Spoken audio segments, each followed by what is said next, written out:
I was told that trouble could be coming right to my doorstep. Excellent. You can see on my security camera, it was a Saturday night, and I walk out and I meet a Seattle police detective who's assigned to the Joint Terrorism Task Force. And his job on this particular Saturday night was to watch over my house. Here's why he was out there.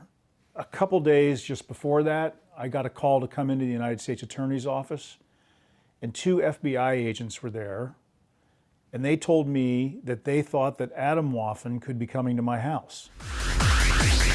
They didn't have a lot of information. They said they didn't necessarily expect violence, but they couldn't tell me exactly what this group planned to do at my house. They just thought they knew where I lived and they were coming. We're at our house and we're just kind of thinking to ourselves, why would we stay here?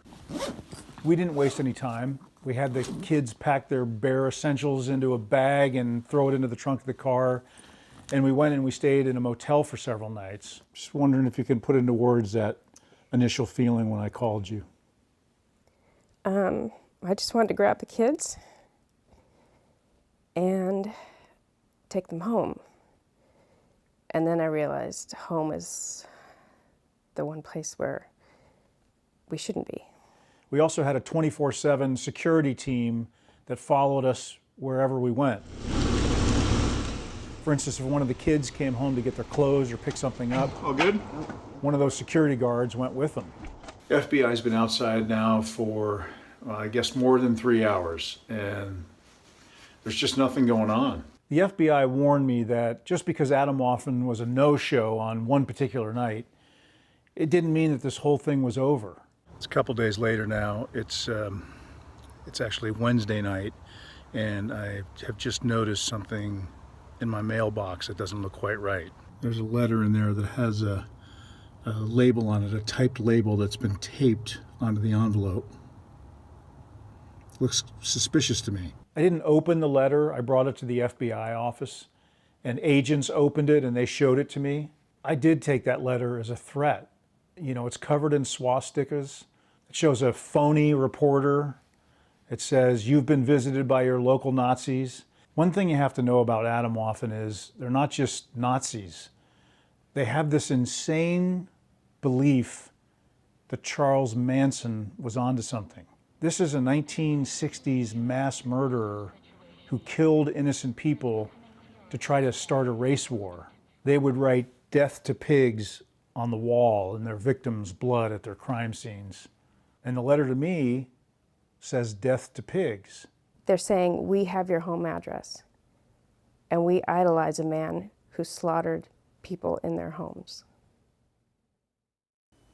This is a domestic terrorism investigation, so it was handled by the Joint Terrorism Task Force. That's the United States Attorney's Office, the FBI, and the Seattle Police Department, among others.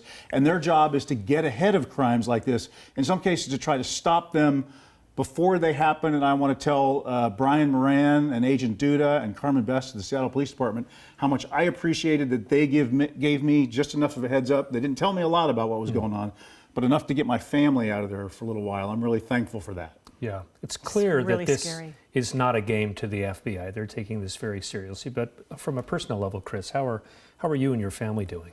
I mean, we're a little rattled by this, of course. I mean, I think anybody would expect that, but we're taking precautions. I'll continue to do that. Some have been arrested. There's still others that are loose out there, so I'm always looking over my shoulder.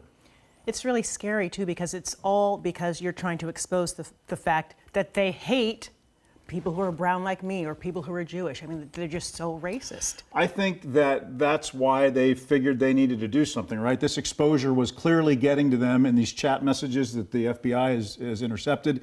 They were very upset by the stories that we were telling and other journalists were telling. ProPublica, Frontline, the New York Times, some of those news organizations have done great jobs as well. So it's obviously getting to them. And you're going to keep telling the stories. And so We already are have since that So letter are we. arrived at my house, you bet. All right. Okay. Thank you. Sure. Chris.